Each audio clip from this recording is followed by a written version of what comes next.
Today's video nga mga kananay, ito ang araw ng pagdating ni Inday na may bagyo nga ngayon daw na Biyernes. So ito ang yung kananay na nagsasabing another day, another vlog. Kaya ito na, bumangon na tayo at gumayak na tayo ng ating almusal. So ayan, bumangon na nga pala ako dyan guys. Ay wait lang guys, babalik pala ako kasi may nakalimutan nga pala ako.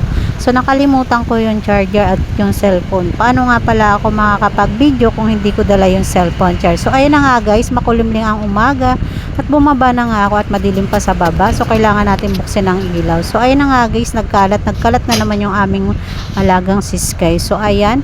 So papakainin ko nga pala si Sky yung tirang pagkain ni kuya, yung baon niya, may tirang baboy. So ibigay natin sa aso, sayang naman pag tinapon. So kaya lumabas na muna nga ako saglit para ibigay yung pagkain sa aso. So ayan na nga guys, pumasok na nga ulit ako. Syempre kailangan muna nating magwalis at medyo makalat yung sahig. Tingnan nyo naman guys, may ipis pa, napatay na ipis pa nga pala dyan guys. So ayan, kailangan muna nating magwalis kasi ang gaspang ng sahig guys. Yung mga anak ko kasi hindi nila yan nararamdaman kasi lagi nakatsinelas. Ako lang yung madalas na nagpapasa loob ng bahay, kaya yung asawa ko nagagalit sa akin kasi taga-bundok daw ako, o diba? Okay, kumpara ba talaga ako sa taga-bundok? Totoo naman, galing nga tayong probinsya. So term niya lang yun kasi lagi kasi ako nagpapasa loob ng bahay, yun ang pinakaayaw niya. Pero nasanay na rin ako, lagi na rin ako nagchichinelas. Kaya pag nagtanggal ako ng chinelas, galit na galit ako kasi nga hindi nila maramdaman yung dumi sa sahig dahil lagi silang nakachinelas.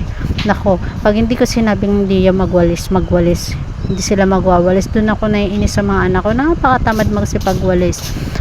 Although nagwawalis naman sila pag sinabi ko at pag yung nagagalit na talaga ako kasi nga lagi kong sinasabi magwalis tuwing umaga, wag muna mag cellphone. O eto na nga tayo guys, syempre ang mga hinaing ng nanay ganyan talaga. So ayun na nga guys, tayo sasangag na nga, kaya dinuduro ko na nga yung kanin dyan guys. Hope naman yung mga dinadaanan ng yung bagyo, mag-ingat po tayong lahat. So dito naman sa lugar namin wala pa naman, makulimlim pa naman yung panahon, pero sana wag naman yung sa baba dumaan. So tumaas na lang siya, sa taas na lang para hindi naman tayo mapiktuhan, no? So ayun na nga guys, tayo magsasangag na nga ako guys dahil nga anong oras na rin, alas 6 na rin at ako'y papasok. Yung mga estudyante nga pala, kinansela na yung pasok, walang pasok ngayong araw. So pero ako may pasok pa din. So ayan nga guys, ang ilalagay ko sa ating sinangag, yung sinangag na bawang yan guys. So hindi naman nagagamit, sayang naman kung itapon. So yun na lang din yung nilagay ko sa sinangag. So ininit ko na rin din muna siya para lumutong ulit siya kasi hindi na siya malutong guys. So yun na yung nilagay ko sa pangsangag. So ayan na, mag-scramble egg na rin ako guys. Yan na rin din yung ulam namin.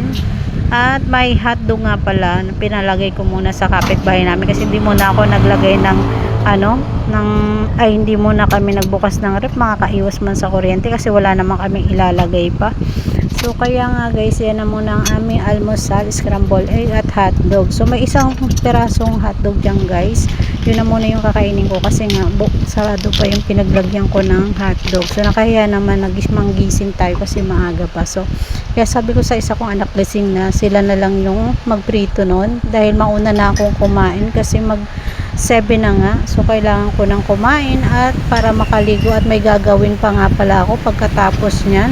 Kaya nauna na ako sa kanilang mag-almusal pagkatapos ko nga magtimpla ng kape. So ayun na nga guys, kumakain na nga ako dyan guys.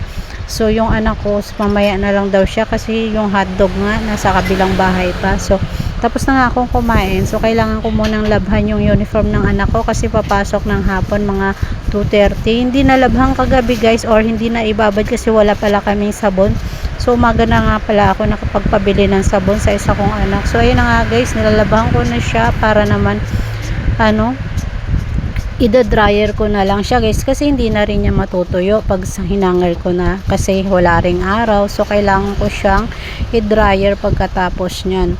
So kaya ako na nagkusot kasi ngayong anak ko kawawa naman, ang oras na naman umuwi kagabi. So kaya ako na talaga nag-asikaso ng kanyang gagamitin sa trabaho. So ayun na nga guys, tapos ko ng labhan at na-dryer ko na rin kailangan ko nang kunin at isasampay ko na rin yan sa taas guys. So kaya hanggang dito na lamang ang aking video guys. Thank you sa support and thank you for watching.